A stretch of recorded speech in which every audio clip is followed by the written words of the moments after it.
कर्नाटकच्या बागलकोटमध्ये शिवजयंती मिरवणुकीदरम्यान दगडफेक, पोलिसांनी तात्काळ हस्तक्षेप केल्यानं मोठा अनर्थ टळला। दगडफेक करणाऱ्यांवरती कारवाई न केल्यास बागलकोट बंदचा इशारा।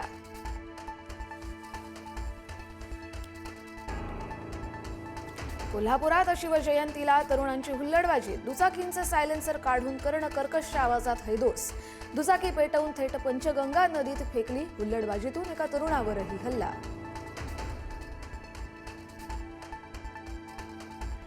अवैध गुटखा आणि माव्याच्या साठ्यावरती छापा टाकताना महिला अधिकाऱ्यावरती हल्ला। सोलापूरच्या माढा तालुक्यातील बावी इथली घटना। महिला अधिकाऱ्याच्या अंगावरती टेम्पो घालण्याचा प्रयत्न।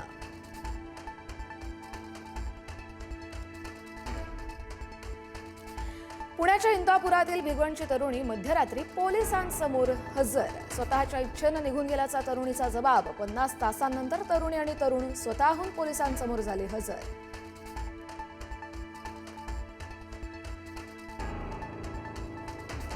भिवंडी महापौरपदासाठी आज निवडणूक। भाजपचा एक गट काँग्रेसच्या गळाला लागल्याची चर्चा। काँग्रेसचा महापौर बसतो का याकडे लक्ष।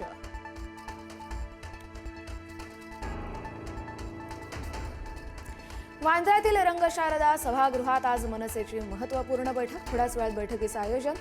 मनसेचे मुख्य पदाधिकारी राहणार उपस्थित। शिंदेंच्या भेटीनंतर राज ठाकरेंची कुठली रणनीती हे पाहणं महत्त्वाचं।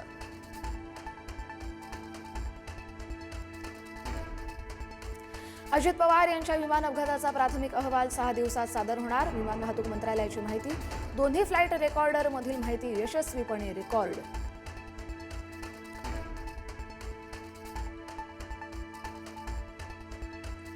पुण्याच्या आमदारांची निधीसाठी मुख्यमंत्र्यांकडे धाव। पुण्याचे आमदार निधीच्या प्रतीक्षेत।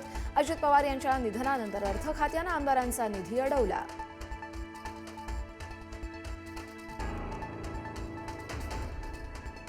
धुळे जिल्ह्यातील पिंपळनेर इथं लग्न मंडपात रक्तरंजित संघर्ष। जुन्या वादातून धारदार हत्यारानं भुसकून 3 जणांची हत्या। गुजरातला पळून जाताना आरोपींना अटक।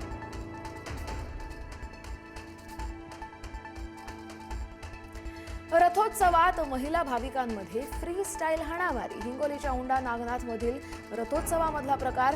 पोलीस बंदोबस्त असतानाही महिलांमध्ये हाणामारी। मारहाणीचं कारण अस्पष्ट।